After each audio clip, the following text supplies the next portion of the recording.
Baik pemirsa TVR Parlemen, saat ini saya melaporkan langsung dari lokasi bencana gempa bumi di Cianjur. Dan saat ini saya tengah berada di posko pengungsian mandiri yang dibuat oleh warga karena mengingat bencana tersebut masih membayangi mereka. Karena hingga saat ini pemirsa masih terasa gempa susulan sehingga mereka memilih untuk tinggal di posko-posko pengungsian daripada harus tinggal di rumahnya. Dan pemirsa, saat ini telah hadir bersama saya Ibu Diah Pitaloka. Dan Ibu ini juga tengah melakukan peninjauan langsung di lokasi bencana gempa bumi. Dan Ibu, seperti apa kondisi saat ini di lapangan? Ya, kondisi saat ini saya tuh kan setelah gempa ya, dengar gempa itu hari Senin memang terasa juga di DPR kan. Lalu kita keluar dan mulai banyak informasi masuk itu langsung ke sini. Jadi awalnya itu situasinya mati lampu sehingga sinyal juga mati, komunikasi terputus. Nah lalu kita mencoba masuk sini tapi karena nggak bisa komunikasi, akhirnya kita melihat situasi, ya orang panik lah ya, panik dan juga bingung. Jadi kalaupun ada yang bisa telepon, Bu ini kampung saya hancur, ini hancur gitu. Situasinya memang sangat bikin shock ya. Karena memang Cianjur Utara ini daerah yang jarang terkena bencana gitu. Nah jadi saya kembali lagi, lalu hari berikutnya mulai banyak orang tinggal di luar rumah. Karena kan rumahnya tuh retak, rumahnya yang ada beberapa klaster wilayah yang terparah itu memang di epicentrum bencana yaitu di daerah Warung Kondang dan Cianjur Kota. Nah ini di kecamatan itu saya kemarin sempat jalan juga sama Menteri Sosial, itu hampir semua wilayah itu rumah itu mungkin 1 dari 10 itu ada yang ambruk rata bener atap sama tanah tuh nyatu gitu loh. Dan beberapa ya jelas rusak berat ya, rusak berat.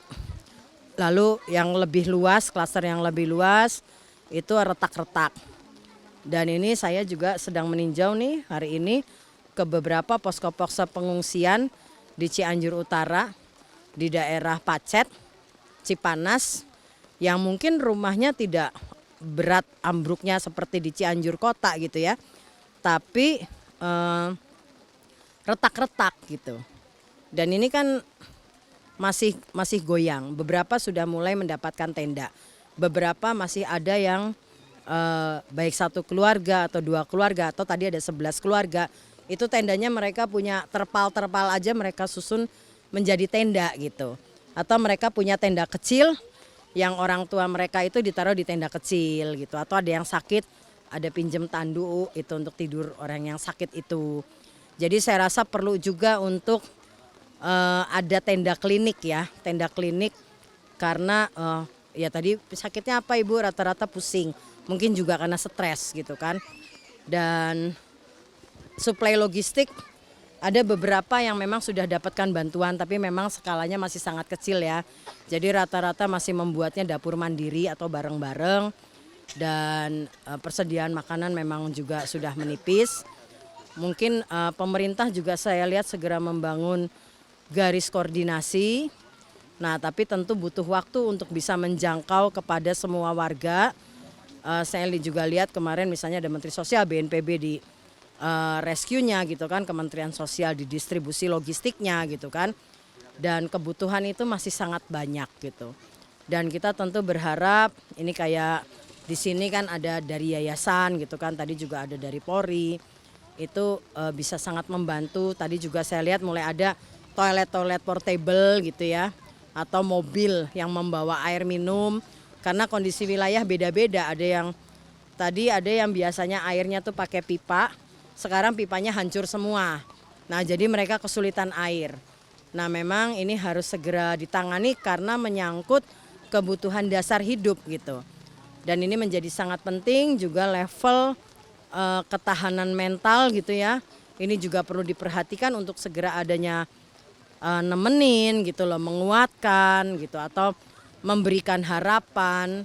Dan itu juga menjadi sangat penting saya rasa.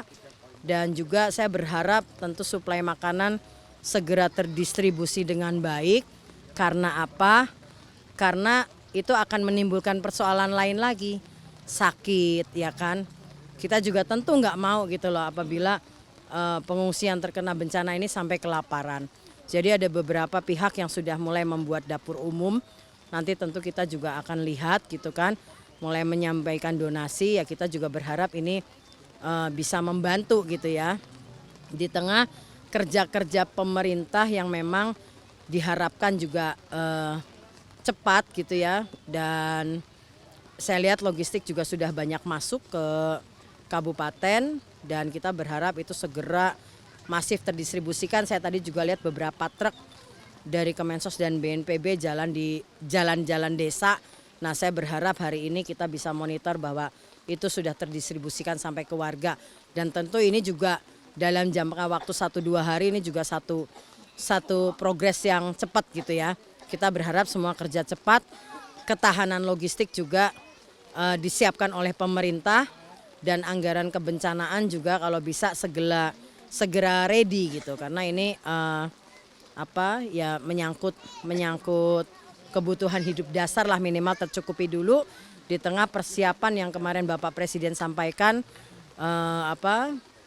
anggaran untuk rumah gitu ya, perbaikan rumah itu disiapkan. Kita juga berharap desain rumahnya itu rumah tahan bencana karena apabila di sini potensi bencananya begini patahan.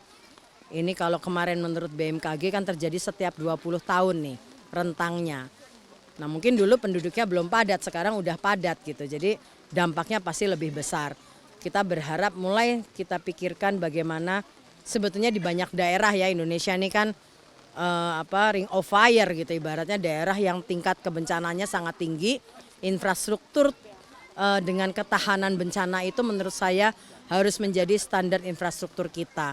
Termasuk nanti rumah-rumah yang terdistribusikan akan terdistribusikan di daerah yang mengalami bencana gitu dalam proses rehab rekonnya gitu. Kemudian untuk korbannya sendiri Bu yang mungkin mengalami luka-luka ataupun korban jiwa, apakah saat ini sudah mendapat rujukan atau masih ada yang belum ditangani Bu? Saya lihat ada beberapa yang mungkin sakit karena stres gitu ya atau memang sakit flu atau panas gitu ya. Itu ada di tenda-tenda pengungsi juga. Tapi yang untuk sakit berat, luka-luka kemarin juga kan banyak yang patah tulang gitu misalnya dijahit. Bahkan ada yang dijahit di tenda juga kita lihat. Itu karena kapasitas rumah sakit juga orang juga takut di dalam gitu kan akhirnya dikirim ke rumah sakit ya terdekat ya. Tapi penanganan kesehatan ini menurut saya ini juga karena ini musim hujan dan sanitasi itu tidak normal, makan tidak normal dan kondisi orang di tenda itu kan beda dengan di rumah. Apalagi kayak di daerah gini tuh kan dingin sekali Mbak ya kan.